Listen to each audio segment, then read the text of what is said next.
Hola a todos, soy Ana García Sidán, coordinadora de Inmunología y Genética de PROMIR, y en este vídeo vamos a comentar las preguntas del último MIR, en concreto de la asignatura de Inmunología. La primera pregunta sería la pregunta 37, que nos dice: mutaciones en el gen BTK pueden causar una inmunodeficiencia primaria que cursa con la disminución drástica o ausencia de inmunoglobulinas en la sangre periférica, a gammaglobulinemia. En relación al estudio de los pacientes con esta gammaglobulinemia, ¿cuál de las siguientes afirmaciones es cierta? 1. Es una enfermedad autosómica recesiva. 2. El porcentaje de linfocitos que expresan CD19 o CD20, linfocitos B, en sangre periférica está entre los límites normales. 3. El nivel de IgG en suero disminuye paulatinamente desde el nacimiento hasta resultar indetectable. Y 4. La expresión de la proteína BTK en monocitos es normal. Bueno, aquí os indico que la respuesta correcta es la 3, y en rojo en el enunciado están los datos que a mí me parece que son clave para poder saber de qué enfermedad nos están hablando y responder a la pregunta. Nos dicen que es una enfermedad que está causada por mutaciones en el gen BTK, y además nos dicen que a nivel inmunológico lo que se presenta es agammaglobulinemia, que sería ausencia de inmunoglobulinas en sangre o niveles muy bajos de todas las inmunoglobulinas, ¿vale? Tanto G como A como M. En el enunciado ya nos están indicando que están hablando de una inmunodeficiencia de tipo humoral, porque lo que nos dicen es que a nivel inmunológico tiene inmunoglobulinas disminuidas en sangre y no nos hablan de otras alteraciones. Entonces, si nos vamos a las inmunodeficiencias humorales, que os he puesto aquí en la tablita que tenemos en el manual, vemos que las que más encajarían con este dato serían la inmunodeficiencia variable común o el síndrome de Bruton, ya que el déficit selectivo de IgA tiene la IgA baja, pero la IgM y la IgG son normales, con lo cual no sería una gammaglobulinemia, y en el caso de la hiper-IgM, pues igual, la IgG y la IgA son bajas y la IgM sería elevada.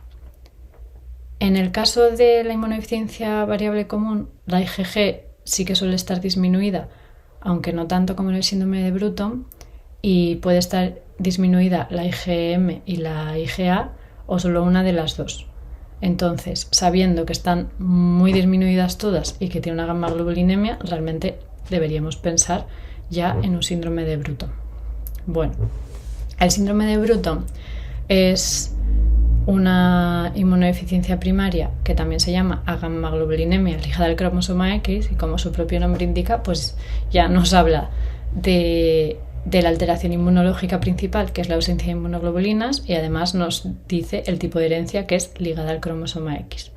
Se produce por alteraciones en el gen BTK y la causa es un error en la maduración de los linfocitos B en la médula ósea, por lo que no están presentes en sangre periférica y no pueden producir inmunoglobulinas. Sabiendo esto y volviendo a la pregunta, vamos a ver por qué solo la respuesta 3 sería cierta. Bueno, ya hemos hablado que el síndrome de Bruton es una enfermedad ligada al X, con lo cual no es una enfermedad autosómica recesiva.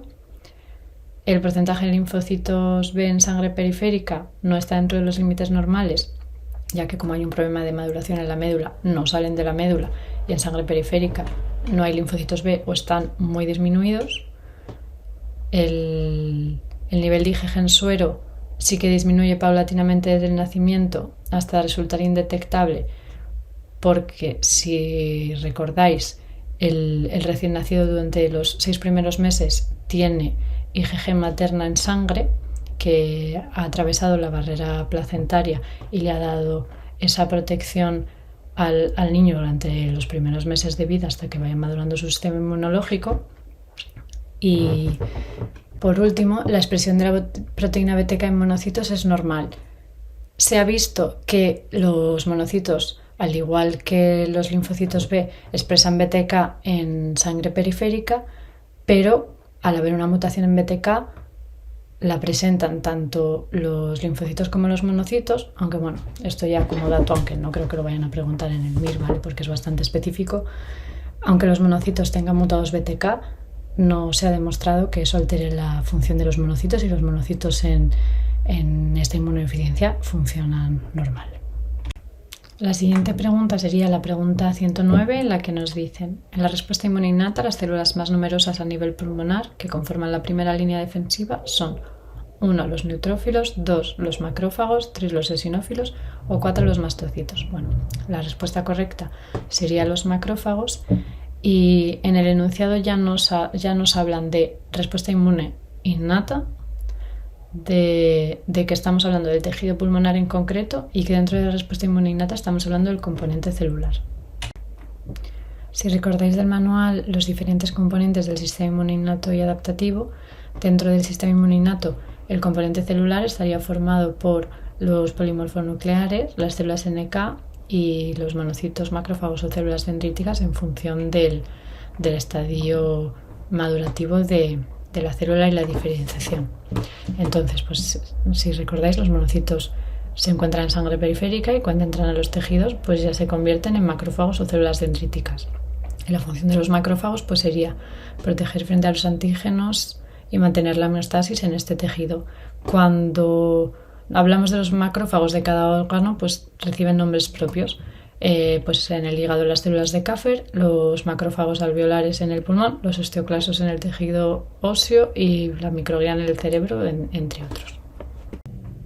Centrándonos específicamente en la inmunidad en el pulmón tenemos que tener en cuenta lo primero, que por la función que tiene, que es el intercambio gaseoso, pues está en contacto de forma constante con un montón de microorganismos y de partículas extrañas que entran por la vía aérea, ¿vale? Las más grandes serían depositadas en las regiones de la nasofaringe y amígdalas y eliminadas por la inercia, por la tos, por los estornudos. Las de un tamaño más pequeño podrían llegar a zonas más distales del tracto respiratorio y una gran parte de ellas serían capturadas por la superficie mucociliar y expulsadas hacia las vías aéreas superiores por los movimientos de estos cilios. Además del componente celular de la inmunidad pulmonar, hay un componente del complemento y un componente antimicrobiano en las capas de moco que tiene una función bactericida muy, muy importante. Y ya centrándonos en lo que nos preguntan en la pregunta, que sería el tema de cuáles son las células mayoritarias, tanto si tenemos en cuenta la inmunidad innata como la inmunidad adaptativa, las células más mayoritarias en el tejido pulmonar con diferencia son los macrófagos alveolares. Estos macrófagos tienen una capacidad fagocítica muy importante y además tienen la capacidad de reclutar a las otras poblaciones inmunitarias cuando hay un daño en el tejido, cuando se detecta la presencia de agentes extraños, ¿vale? Esto lo hace mediante la secreción de citoquinas y quimiocinas, y además son capaces de procesar y presentar antígenos a las células T, helper y citotóxicas. Si bien es cierto que en el tejido pulmonar hay neutrófilos, mastocitos, linfocitos B y algunos linfocitos T, hay muy pocos en condiciones normales y serían reclutados solo cuando fueran necesarios por estos macrófagos alveolares, ¿vale? Entonces, recordamos cuáles serían las células mayoritarias y de primera línea de defensa en el tejido pulmonar, pues los macrófagos alveolares. Bueno, pues estas han sido las dos preguntas específicamente de inmunología de este último examen MIR. En mi opinión, la primera pregunta era bastante asequible con los datos que tenemos en el manual, y la segunda sí que era un poquito más compleja, pero espero que con las explicaciones de este vídeo, si volvieran a preguntar sobre este tema, pues pudierais responderlo sin mayor problema. Un saludo y mucho ánimo con el estudio.